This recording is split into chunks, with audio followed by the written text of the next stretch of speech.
Oke, selamat pagi anak-anak.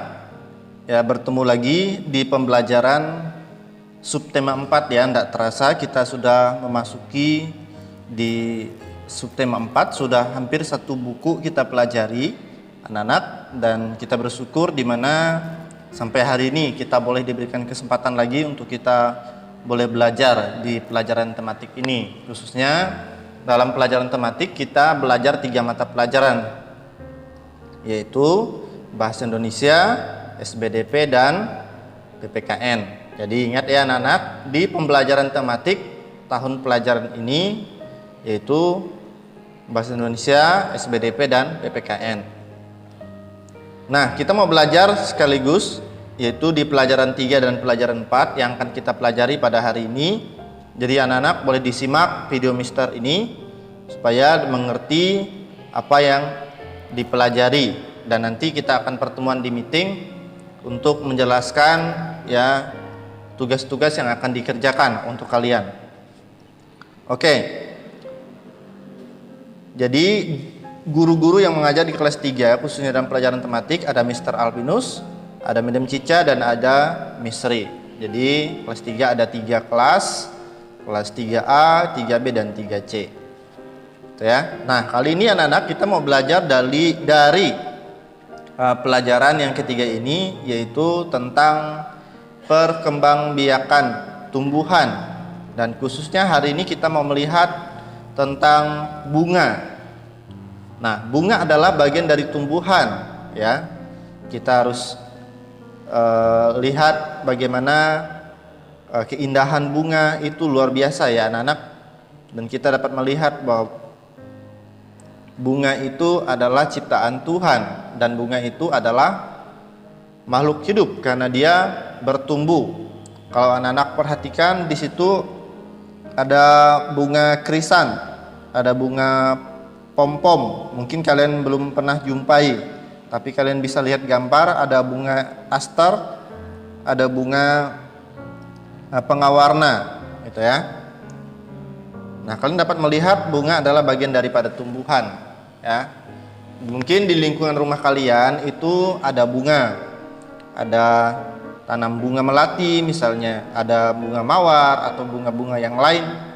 Intinya adalah bunga adalah bagian daripada tumbuhan. Anak-anak juga boleh perhatikan di buku tematiknya halaman 161 ya anak-anak. Kalian boleh perhatikan di halaman 161 itu penjelasan di pembelajaran 3.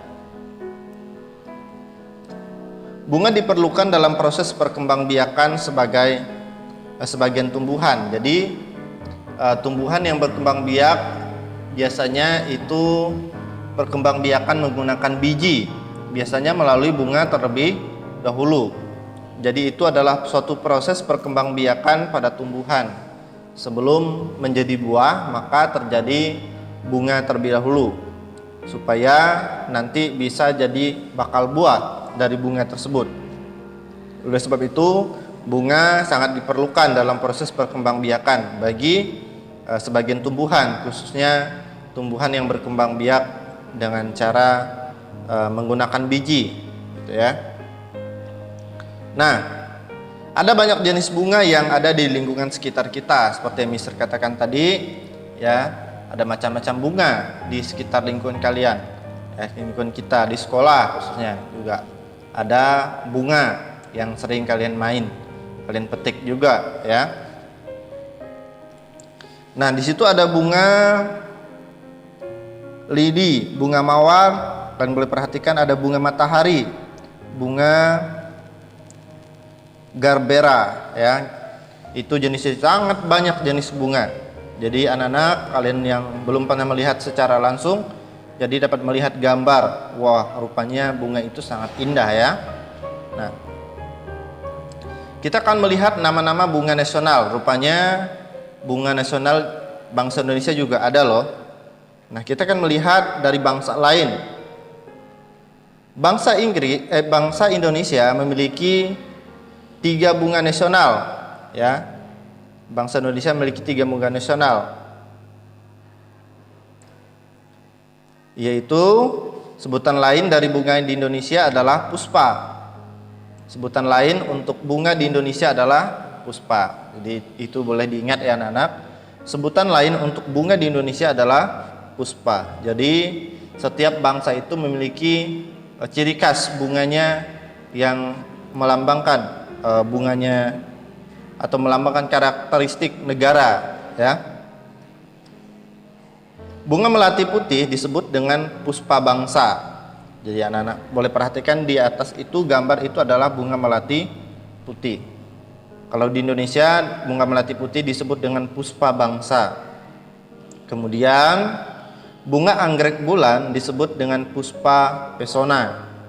Ini anggrek bulan ya, disebut dengan puspa pesona. Kemudian bunga Rafflesia arnoldi ya, disebut dengan puspa langka. Ini ya, bunganya seperti ini, bunga Rafflesia ini.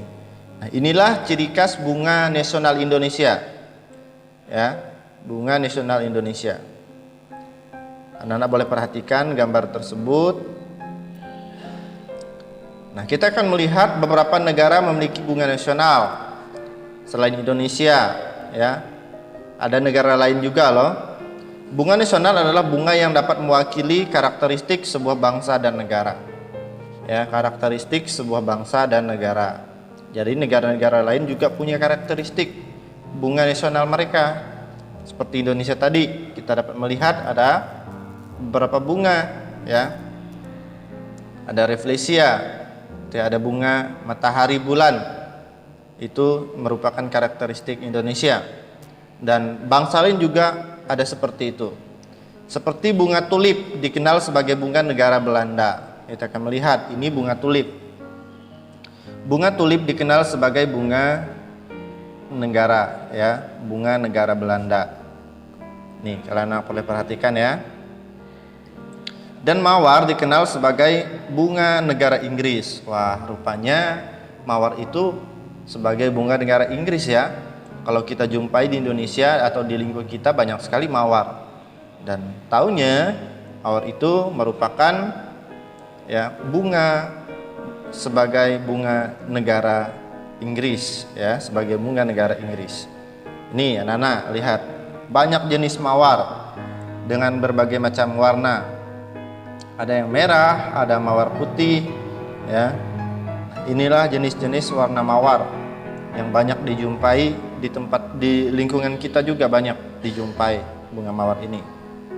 Jadi anak-anak harus tahu bahwa bunga mawar dikenal sebagai bunga negara Inggris. Nah, itulah bunga, gambaran bunga di pelajaran yang ketiga ya. Jadi diingat, bunga juga adalah makhluk hidup karena dia bertumbuh ya. Jadi makhluk hidup dapat berkembang biak, termasuk tumbuhan ya, termasuk tumbuhan itu ada yang memiliki bunga. Di pelajaran 4 kita akan melihat, anak-anak juga boleh perhatikan di halaman 167, perkembangbiakan tumbuhan dengan umbi. Kemarin kita belajar perkembangbiakan tumbuhan dengan cara biji ya, dengan cara tunas. Dan kali ini kita akan melihat ada juga perkembangbiakan tumbuhan menggunakan umbi, dengan umbi. Apa sih perkembangbiakan menggunakan umbi, seperti apa? Dan mari kita simak bersama-sama dalam pelajaran yang keempat ini. Yuk anak-anak yang di rumah, dibuka bukunya halaman 167, buku tematiknya ya. Perkembangbiakan tumbuhan juga dapat dilakukan dengan umbi. Jadi bukan hanya dengan tunas, bukan hanya dengan biji, bukan hanya dengan buatan manusia atau stik, pecengkokan gitu ya, tetapi dapat juga berupa dengan umbi.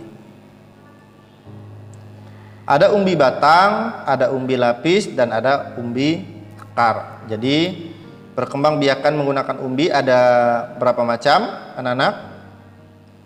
Ada 3 macam ya, yaitu umbi batang, umbi lapis, dan umbi akar. Jadi itu diingat ya, perkembangbiakan menggunakan umbi ada 3 macam atau 3 jenis, yaitu umbi batang, umbi lapis, dan umbi akar. Nih anak-anak boleh perhatikan gambar ini adalah jenis tumbuhan yang berkembang biak menggunakan umbi. Nah, ada ubi jalar, ada kentang, ya. Kentang dan ubi jalar termasuk ke dalam tanaman yang berkembang biak dengan umbi batang. Jadi itu anak-anak boleh perhatikan ya. Kentang dan ubi jalar termasuk ke dalam tanaman yang berkembang biak dengan apa, anak-anak? Dengan apa? Ya, betul, dengan umbi batang ya. Diingat. Pokoknya ada tanaman yang sejenis kentang dan ubi jalar termasuk perkembangbiakan tumbuhan dengan umbi batang.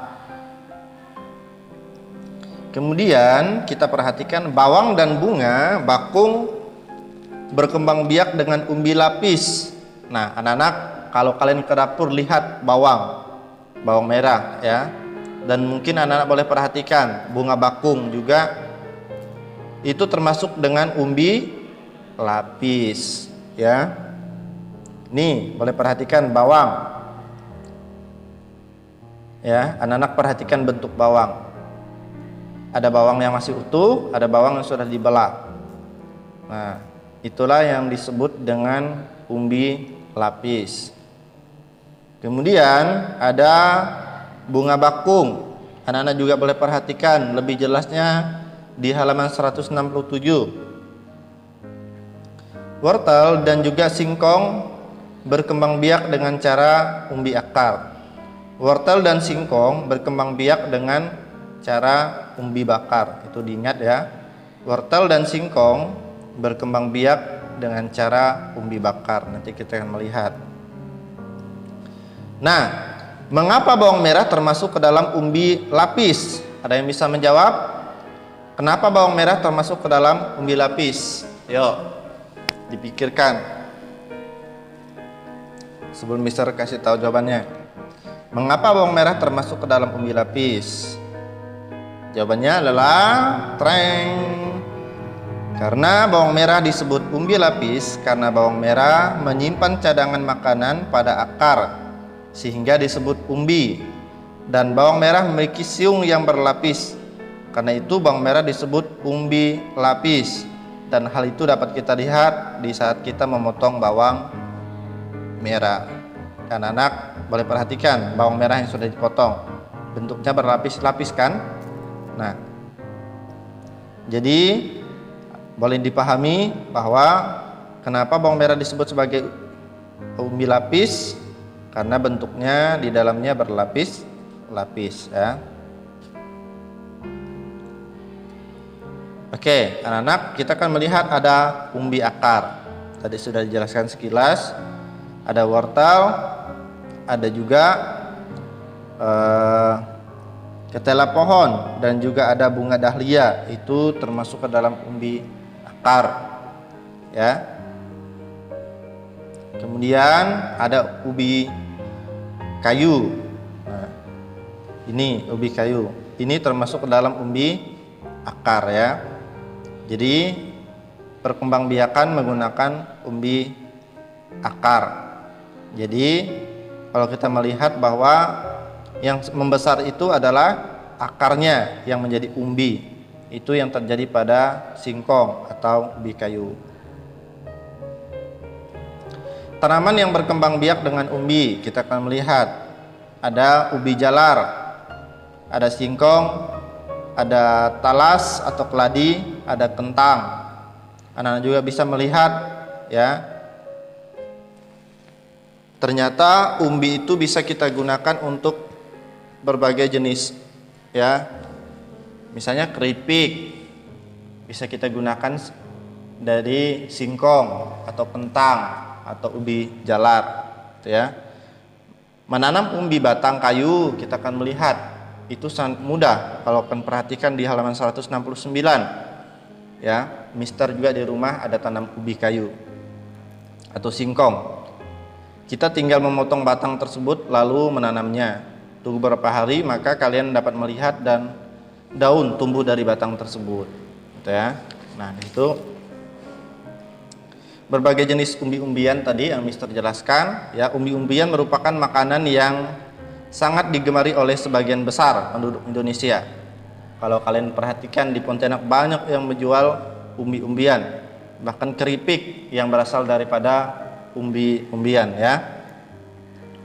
Nah, dapat dilihat menjadi berbagai makanan ya. Kalian dapat melihat di situ umbi-umbian dapat diolah menjadi berbagai makanan. Kentang selain dapat dibuat keripik, bisa dibuat sayur. Ubi juga, ubi kayu. Ya, umbinya dapat dijadikan sayur, dapat dijadikan kue, dapat dijadikan tapai ubi. Daunnya juga bisa dimakan, gitu ya, dimasak. Menjadi sayur yang enak. Mister suka makan sayur daun singkong ya. Oke, anak-anak, pembelajaran kita sampai di sini dalam penjelasan materi.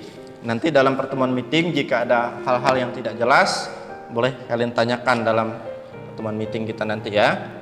Oke, anak-anak, sampai di sini dulu pembelajaran kita. Tuhan Yesus memberkati.